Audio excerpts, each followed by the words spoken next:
నేను ప్రజెంట్ పార్వతీపురం మంజం జిల్లా అడ్డాప్సిల్ అనే గ్రామంలో ఉన్నాను. ఇక్కడ కాశీ విశ్వేశ్వర యానం బాగా వెలిసి ఉంది. చాలా అనాదిగా ఉన్నటువంటి ఈ ఆలయాన్ని, ఈ ఆలయ చరిత్ర గురించి మన దేవస్థానం అర్చకులు అయినటువంటి శివశంకర్ గారు మాట్లాడతారు. ఆయన మాటలు మనం విన్నాం. ఇది పూర్వం 1550 సంవత్సరాల క్రితం చరిత్ర.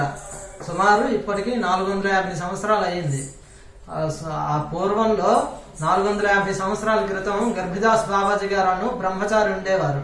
ఆయన ఒరిస్సా రాష్ట్రం నుంచి విహారయాత్ర చేస్తుండగా ఒక దగ్గర బస చేయవలసి వచ్చింది, అంటే ఉండవలసి వచ్చింది. అప్పుడు ఆ పరమేశ్వరుడు కల్లో కనిపించి ఇక్కడ వెలిసి ఉన్నానని చెప్పి, అక్కడ కాశీకి స్వర్గ మార్గం కూడా ఉన్నదని చెప్పి మాయమైపోయారు. ఇక్కడికి వచ్చి చూస్తే ఇదంతా కొండ గుహ, ఏమీ లేవు.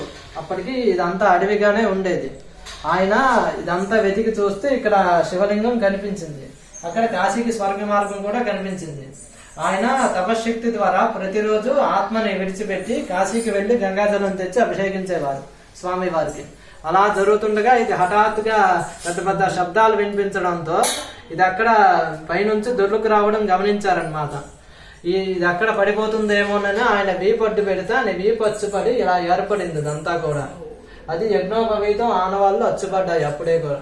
అది తర్వాత ఆయన దండం కూడా అక్కడే ఉంది. అది పూర్వం అప్పటి నుంచి 7 తరాలుగా వస్తుంది అలాగా వంశపారంపర్యంగా. ఆయన తర్వాత వాళ్ళ శిష్యులు కూడా వెళ్లి చూశారు. వాళ్ళు కూడా తిరిగి రాకపోవడంతో అప్పుడే మూసేశారు. అప్పటి నుంచి మరి ఎవరో కూడా తెరవలేదు. తరానికి ఒకరు బ్రహ్మచారిగా ఉండాలని చెప్పారు ఆయన. అప్పటి నుంచి 7 తరాలుగా తరతరాలుగా ఉంటూ వస్తున్నాం అన్నమాట. ధన్యవాదాలు బాబు.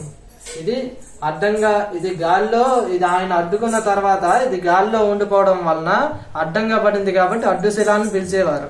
కాలక్రమంలో అదే అడ్డాపుశిలగా మారిందనమాట. Thank you.